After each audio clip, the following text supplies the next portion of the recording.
फिसल गए योड़े योड़े योड़े।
ये जो आप आवाज़ सुन रहे थे ये गुरु शिष्य की जोड़ी है। ये हमारे साथ दीपक कुमार जी, इन्हें सभी जानते हैं और मैं आपको बता दूं उन्हें जम्मू का छोटा किशोर दा भी कहा जाता है। और साथ ही साथ मेरे साथ जो नंदिनी, इन दोनों की आवाज़ ने मुझे लगता है कहीं ना कहीं आपके दिलों में तहलका तो ज़रूर मचाया होगा। सबसे पहले रुक करते हैं नंदिनी की ओर। नंदिनी, आपका स्वागत है यंग बाइट्स में। हेलो यंग बाइट्स, हेलो पूजा मैम। हेलो नंदिनी, मुझे बताइए कितना अच्छा लगता है आपको गाना गाना? जैसे कि मैंने देखा कि आप गा रहे थे, आप गा नहीं रहे थे उसे, मतलब कि जी रहे थे उस म्यूज़िक को। जी बिल्कुल, मेरे को गाने का शौक़ तो बचपन से ही है, क्योंकि ये चीज़ तो नेचुरली ही आती है।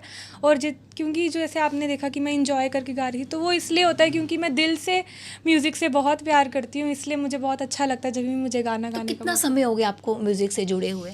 म्यूज़िक से जुड़े हुए वैसे तो बचपन से, लेकिन जो सीखना है प्रॉपर, मैं दीपक सर से ही सीख रही हूँ। और मुझे लगभग 8 साल हो गए म्यूज़िक की लाइन में सीखते हुए। जी, तो म्यूज़िक की अगर बात की जाए, सिंगिंग की बात की जाए, तो अपना आइडल किसे मानते हैं आप?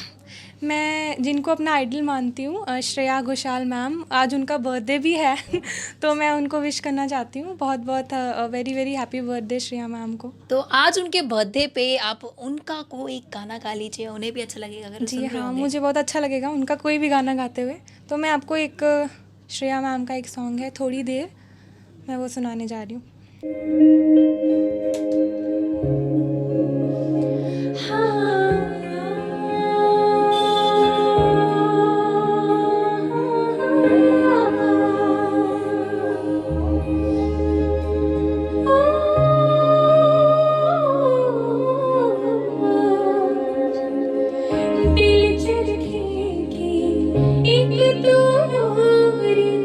दिल चरखे की एक तू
प्यारा सॉन्ग आपने गाया, मुझे लगता है अगर वो सुन रहे होंगे इसको तो बहुत ज़्यादा पसंद किया होगा उन्होंने। मुझे बताइए, अगर म्यूज़िक की बात की जाए, सिंगिंग की बात की जाए, कितना पेशेंस रखना पड़ता है इसमें?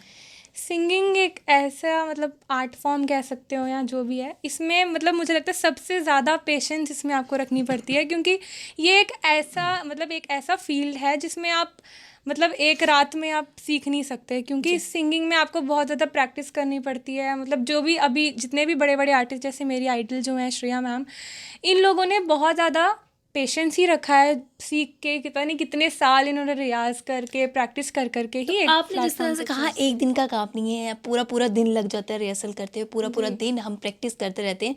तो आप ग्रेजुएशन कर रहे हैं, किस तरह से मेंटेन करते हैं आपने, किस तरह से बैलेंस करते हैं दोनों चीज़ों को? जी मतलब ये बात ही है कि मतलब इसी ज़रूरी नहीं कि पूरा पूरा दिन ही आपको प्रैक्टिस करनी है, लेकिन ये है कि अगर हम पढ़ाई भी करते हैं तो अगर हमें एग्ज़ाम में पास होना है या अच्छे मार्क्स लेने हैं तो हमें टाइम तो उस चीज़ को देना ही पड़ता है ना। कभी कभी ऐसा हो कोई क्वेश्चन याद करे हो गाने में, गाना गाते गाते क्वेश्चन याद कर लिया? हाँ ऐसा हमें, क्योंकि मतलब म्यूज़िक एक टाइप ऑफ ना हीलिंग रेमेडी है मेरे लिए, क्योंकि कोई चीज़ में अगर प्रॉब्लम आ रही हो तो गाना सुनने तो मूड पूरा रिफ्रेश हो जाता है। तो फिर कभी ऐसा हो कोई आंसर याद कर रहे हो तो उसको याद गाने में ही आप उसको याद कर लो? हाँ ऐसा बहुत बार हुआ है। एग्जाम के टाइम पे भी ऐसा बहुत बार हुआ है। हाँ, चलो अब हम रुख करते हैं दीपक जी की तरफ। दीपक जी, आपका बहुत बहुत स्वागत है अखबार में। शुक्रिया जी आपका। मुझे बताइए, आप कई सालों से जो है आपने सीखा और लोगों को सिखाया भी जो अभी आपके पास आए। मुझे बताओ, जब भी आप सिखाते हैं कितनी डेडिकेशन के साथ आपके पास सीखने के लिए आती है, और क्या देखा आपने जो, क्योंकि आज के टाइम पे क्या होता है कि जिससे थोड़ी सा भी लगता है कि वो गाना गा सकता है, वो सोचता है कि नहीं मैं सिंगर बन जाऊँगा। सिंगर बनने के लिए क्या कुछ टेक्निक्स आनी चाहिए, क्या कुछ आपके पास क्या कुछ खासियत होनी चाहिए उससे?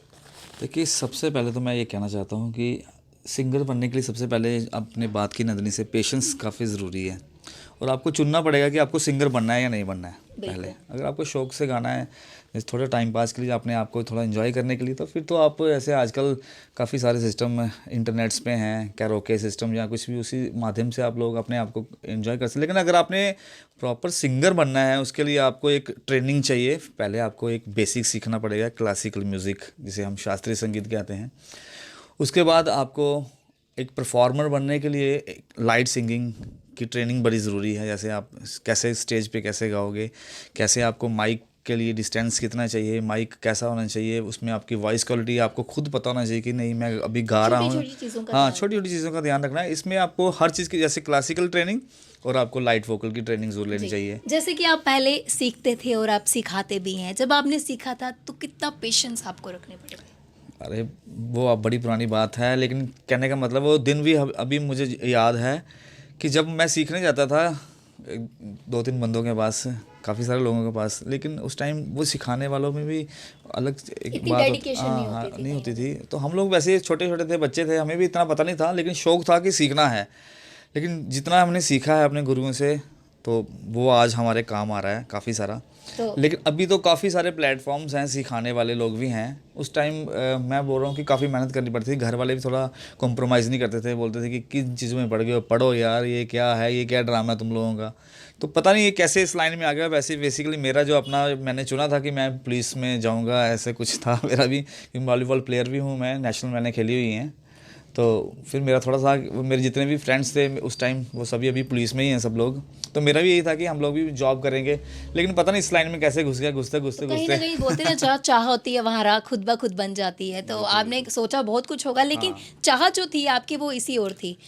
हाँ, चाह इसी और थी, लेकिन उस टाइम इतना था नहीं कि किसकी स्पोर्ट से, पेरेंट्स की भी सपोर्ट नहीं थी कि एक्चुअली बॉम्बे जाना है। वहाँ सपने तो काफ़ी सारे थे कि बॉम्बे जाएंगे, वहाँ पे कुछ करेंगे, और कोशिश भी की काफ़ी, लेकिन वो सक्सेस नहीं हो पाई इतनी। हाँ, तो जैसे कि आप वो जम्मू का किशोर दा कहते हैं, तो किशोर दा का नाम का जो भी जितने भी व्यूअर्स देख रहे हैं उनके लिए कोई गाना गा दीजिए। ये किशोर दा जो आपने मुझे टाइटल दिया, ये इतनी मेरी औकात नहीं है, लेकिन फिर भी आप लोगों का ये प्यार है, तो चलिए एक गाना किशोर दा का बड़ा अच्छा गाना है, मैं आपको सुनाऊंगा ज़रूर।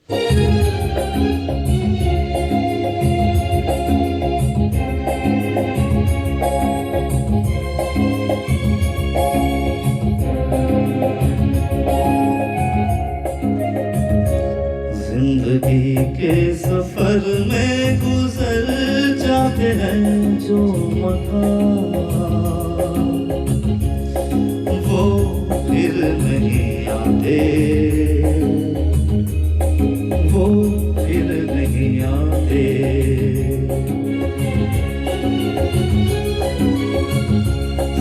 जिंदगी के सफर में गुजर जाते हैं जो मकाम, वो फिर नहीं आते, वो फिर नहीं आते।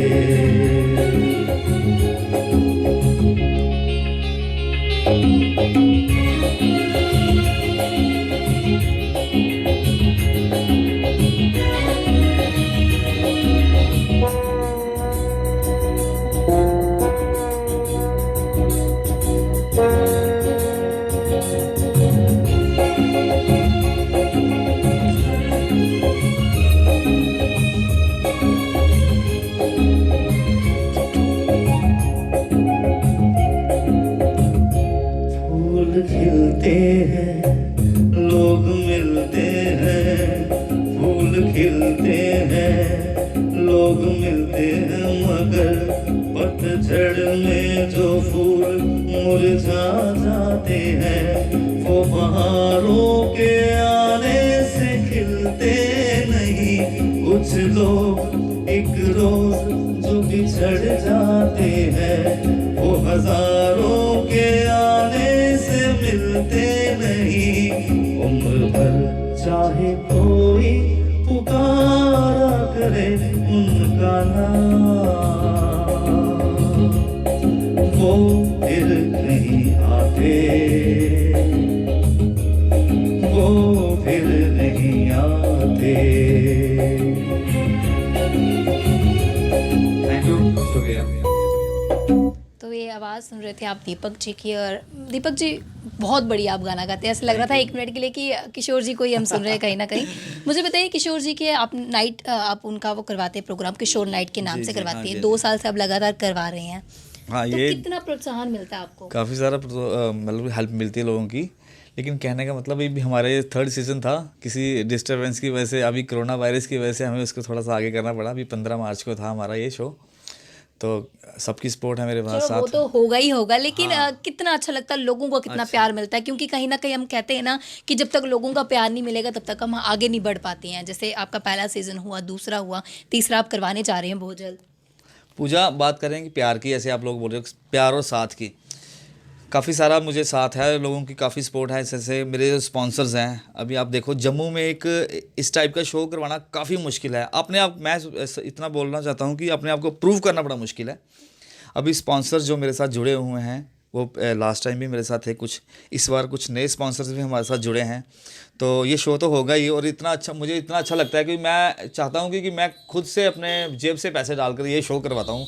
तो अभी तो चलो माता रानी की कृपा से, जैसे किशोर दादा की कृपा से काफ़ी सारे लोग मेरे साथ जुड़ चुके हैं। अब जैसे मीडिया का भी काफ़ी योगदान रहा है इसके बीच में, तो मुझे बड़ा अच्छा लगता है कि मैं एक उनकी एक लाइन पे चल रहा हूँ। किशोर दा को वैसे जो हमारी न्यू जनरेशन है, वो कुछ लोग सिंगर्स जो आजकल आ रहे हैं थोड़ा भूलते जा रहे हैं लोग, लेकिन मैं उसी ट्रेंड में, उसी पुराने म्यूज़िक में हम लोग ये नाइट करते हैं, कि ना कि हम इसमें कुछ एडिशन, कोई नए तो मुझे म्यूज़िक ये बताइए, जो आपसे सीखना चाहते हैं, आप किस तरह से आप तक अप्रोच करें, जिनकी फुल डेडिकेशन है सीखने की, बिल्कुल पैशन से जो जुड़े हुए हैं? देखिए, मेरी एक एकेडमी है, बॉलीवुड म्यूज़िक एकेडमी, लेकिन हाँ, मैं उन्हीं बच्चों को सिखाता हूँ जो बच्चे जिनका फ्यूचर जो है वो सिंगिंग में है, कि हम सिंगर बनना चाहते हैं। लेकिन मैं हम यहाँ पे ट्रेन करते हैं सिर्फ लाइट म्यूज़िक के लिए, क्लासिकल म्यूज़िक के लिए यहाँ पे हम ट्रेन नहीं करते। क्लासिकल तो म्यूज़िक, कभी ऐसा हुआ कोई आपके पास सीखने के लिए आया कि 2-4 दिन सीखा और उसके बाद नहीं सीखा, क्योंकि पता चल जाता है ना उससे कि इसकी डेडिकेशन कितनी है? ये तो काफ़ी बार हुआ है, लेकिन अब मैं इन चीज़ों को थोड़ा पहले ही थोड़ा सा सेट करके रखता हूँ। कुछ लोग हैं बच्चे, अभी इसमें बच्चे का कोई कसूर नहीं होता बेसिकली। जो थोड़ा ये बात आप लोग ध्यान से सुनिएगा मेरी, जो पेरेंट्स हैं ना, जैसे हम लोग, मैं पेरेंट हूँ या जिनके बच्चे में हमारे पास आते हैं, वो पेरेंट्स चाहते हैं कि हमारा बच्चा एक ही दिन में सिंगर बन जाए, एक हफ्ते में, एक महीने में बन जाए। ऐसा नहीं होता, उसके लिए टाइम चाहिए होता है। देखो मुझे कम से कम 28 ईयर हो गए इसी लाइन में, तो आज जाके हमें कहीं पे प्लेटफॉर्म्स मिल रहे हैं आकर। तो खैर हमारे पेरेंट्स को तो इन चीज़ों का पता नहीं था, लेकिन पेशेंस की जो है बहुत ज़्यादा ज़रूरत रहती है। पेशेंस बड़ी चाहिए इसमें। जब आप पेशेंस रखेंगे तो वो जो आज आप पेशेंस रख रहे हैं, उसका जो बेनिफिट है वो आपको फ्यूचर में ज़रूर मिलेगा। जी, तो हम रुक करते हैं। नंदिनी, मुझे बताइए, जितने भी आज के यंगस्टर्स हैं, क्या कहना चाहेंगे, किस तरह से वो अपनी एजुकेशन को, अपने प्रोफेशन को और पैशन को भी कह सकते हैं, क्योंकि कुछ लोग ऐसे भी हैं प्रोफेशनली कुछ और काम करते हैं लेकिन पैशन को भी साथ साथ लेके चलते हैं, तो क्या एक संदेश देना चाहेंगे सभी के लिए? मैं उन सबको यही कहना चाहती हूँ कि अगर आप एजुकेशन को भी लेके चलें, अगर आप पढ़ाई भी कर रहे हैं तो पढ़ाई तो आपको बहुत इंपॉर्टेंट है करना, क्योंकि उसके बिना कोई फ्यूचर नहीं है आजकल के टाइम में।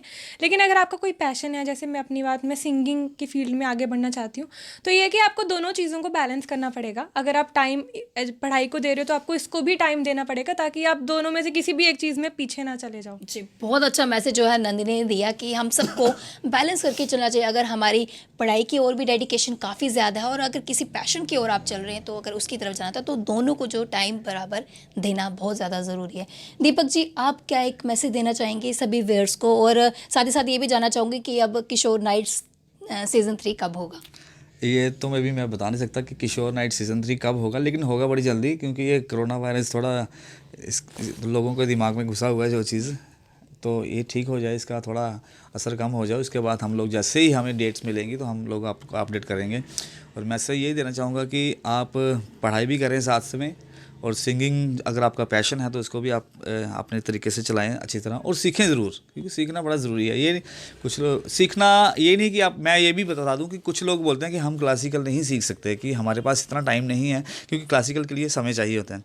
आप लोग लाइट सीखें, लाइट म्यूज़िक में जाएँ, बॉलीवुड म्यूज़िक सीखें, बॉलीवुड सॉन्ग्स गाएं, उसमें भी आप लोग एक अच्छी लेवल पे पहुंच सकते हैं। थैंक यू सो मच हमारे साथ जुड़ने के लिए, कीमती जानकारी देने के लिए, और जिस तरह से बेसिक्स जो होता है म्यूज़िक का उन्होंने काफ़ी अच्छा बताया। हमारे साथ नंदिनी थे और हमारे साथ दीपक जी भी थे, काफ़ी अच्छा मैसेज इन्होंने सभी व्यूअर्स के लिए दिया। और सबसे बड़ी बात जो है सिंगिंग प्रोफेशन में, चाहे सिंगिंग की बात की जाए या किसी अन्य प्रोफेशन की बात की जाए, सबसे ज़रूरी जो चीज़ रहती है वो पेशेंस की रहती है। अगर आप खुद में रखेंगे कि आप सोचेंगे कि हमें पेशेंस रखना है, इस चीज़ को पूरा करना है, तो हर एक चीज़ को पूरा करने के लिए जो ज़रूरत है सबसे ज़्यादा वो पेशेंस की है। उम्मीद है आपको आज का हमारा ये प्रोग्राम ज़रूर पसंद आया होगा। अगली अपडेट लेकर फिर मैं हाजिर होंगी, तब तक के लिए आप देखते रहिए यंग बाइट्स। वीडियो जर्नलिस्ट अभिषेक बड़ों के साथ मैं पूजा ठाकुर, यंग बाइट्स जम्मू।